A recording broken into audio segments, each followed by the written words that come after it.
High court का फैसला आने के बाद मुख्यमंत्री योगी आदित्यनाथ ने यह कहा था कि अब सरकार जो है वो पहले एक डेडिकेटेड आयोग का गठन करेगी, ट्रिपल टेस्ट होगा, उसके बाद ओबीसी का जब आरक्षण का निर्धारण होगा तभी चुनाव कराए जाएंगे, जरूरत हुई तो सुप्रीम कोर्ट भी जाएंगे। और इस बात को कहने के अगले ही दिन यानी आज सरकार की तरफ से एक 5 सदस्यीय आयोग का गठन कर दिया गया है। हमारे साथ में इस समय प्रदेश सरकार में मंत्री धर्मवीर प्रजापति जी हैं, उनसे बात करते हैं। मंत्री जी, मुख्यमंत्री जी ने जो कहा था उसके बाद एक दिन के अंदर ही देखिए आयोग का गठन 5 सदस्यीय रिटायर्ड जज की अध्यक्षता में। हमारे शीर्ष नेतृत्व का में यही खासियत है कि जो कहते हैं वो करते भी हैं। हमारा शीर्ष नेतृत्व तो ऐसा नहीं है कि कहते कुछ हैं वो करते कुछ हैं।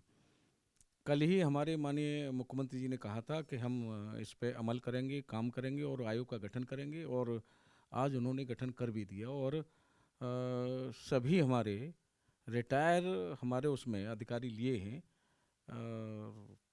निश्चित रूप से मैं कह सकता हूं कि मुख्यमंत्री जी इस विषय को लेकर के गंभीर हैं। उस आयोग का जो स्वरूप तो हम देख रहे थे उसमें रिटायर्ड जज भी हैं, उसमें रिटायर्ड ब्यूरोक्रेट्स को भी रखा गया, यानी पूरी तरह से एक ऐसा आयोग कि कहीं पर अब कोई कोर कसर ना रह जाए।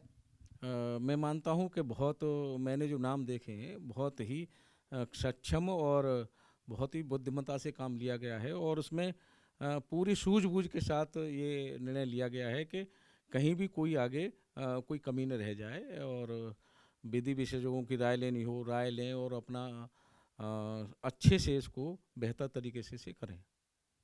तो ये थे हमारे साथ में मंत्री धर्मवीर प्रजापति जी, जिन्होंने कहा कि भाजपा सरकार जो कहती है वो करती है। हाईकोर्ट के फैसले के बाद जो कहा गया था उसको अमली जामा पहनाया, और आयोग का स्वरूप ऐसा जिसमें जब पूरा जो सर्वे का काम किया जाए, जो ट्रिपल टेस्ट का काम हो, कहीं कोई चूक ना हो, यानी कि एक ऐसा आयोग जिस पर कोई सवाल ना उठा सके। और रिटायर्ड जज की अध्यक्षता में इस पूरे आयोग को गठित किया गया है जो जल्द ही अपना काम भी करेगा। कैमरा सहयोगी हरिओम के साथ शैलेश अरोरा, एबीपी गंगा, लखनऊ।